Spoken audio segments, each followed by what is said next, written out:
আজ আমি আপনাদেরকে দেখাবো রুই মাছের তরকারি। রুই মাছ আমি কিভাবে খাই সেটাই আপনাদের সাথে শেয়ার করব। তেলের মধ্যে আমি পেঁয়াজ দিয়ে দিয়েছি। পেঁয়াজটা একটু ভাজা ভাজা হয়ে গেছে। পেঁয়াজটা মোটামুটি একটু ভাজা ভাজা হয়ে যাচ্ছে। এই সময় আমি একটু আদা বাটা দিব, কম 1 চামচ বা হাফ চামচ আদা বাটা, খুবই কম আদা বাটা।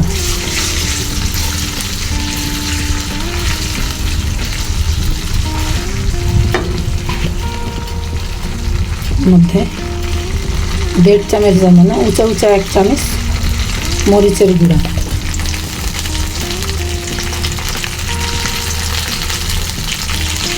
এক চামচ হলুদের গুঁড়া,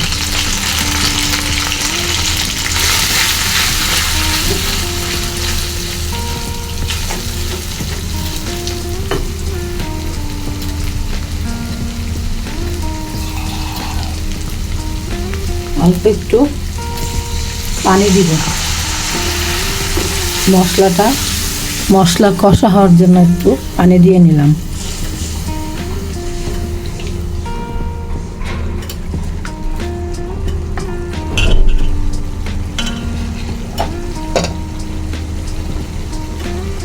পরিমাণ মতো লবণ,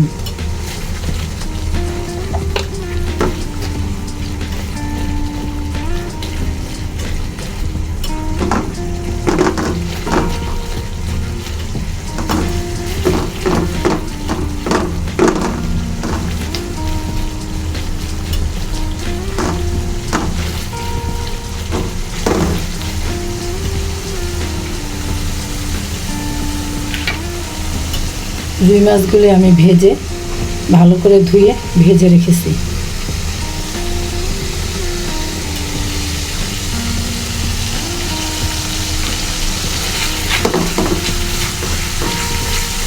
এটার মধ্যে আমি এখন দিয়ে দেব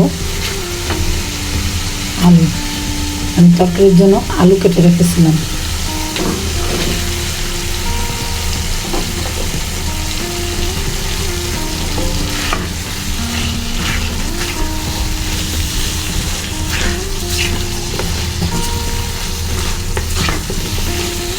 আলুগুলো দিয়ে আমি ঢেকে নেব। আলুগুলো এখন 5 মিনিট ঢেকে রাখবো।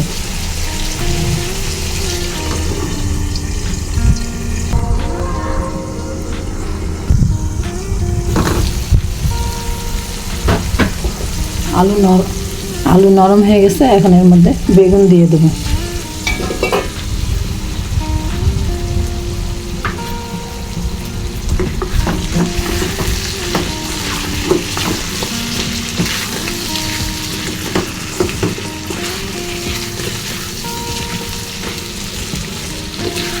বেগুন নরম হওয়ার জন্য অপেক্ষা করব।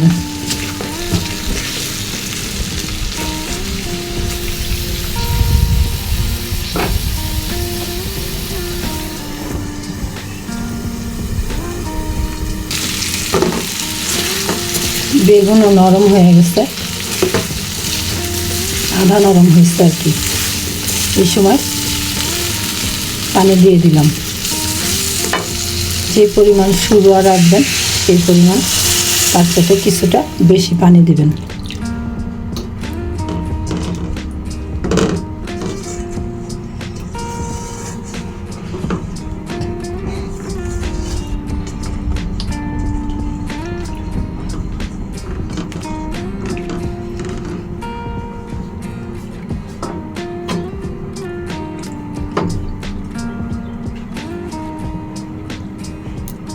এখন আবার ঢেকে দেব। তরকারিটা নরম হওয়া পর্যন্ত, রান্না হওয়া পর্যন্ত অপেক্ষা করব।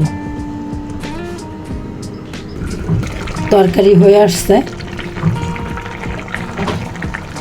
এখন ভাজা মাছগুলি দিয়ে দিলাম।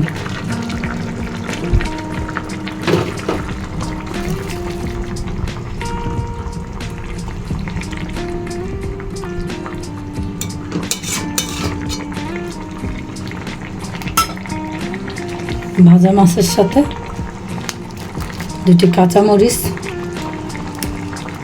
ভেঙে দিলাম, আপনারা কেটেও দিতে পারেন। আমি ঝাল কম বের হওয়ার জন্য ভেঙে দেই।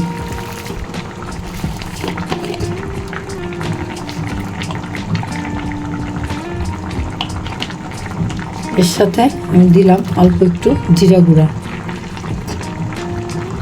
যেহেতু রুই মাছে একটু মশলা বেশি হলেই ভালো লাগে। এবং ধনেপাতা দিয়ে দেব। ধনেপাতাগুলি ছোট ছোট করে কেটে দিয়ে দেবেন।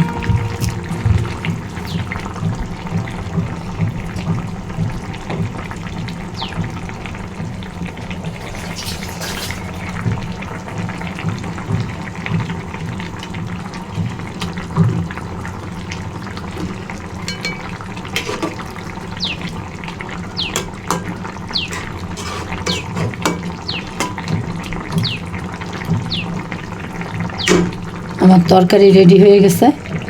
তাহলে আজ এই পর্যন্তই রুই মাছের তরকারি। আপনারা এইভাবে তৈরি করে খেয়ে দেখবেন, আমাকে কমেন্টে জানাবেন। চ্যানেলটি সাবস্ক্রাইব করে একটি লাইক দিয়ে দিবেন। আসসালামু আলাইকুম, আল্লাহ হাফেজ।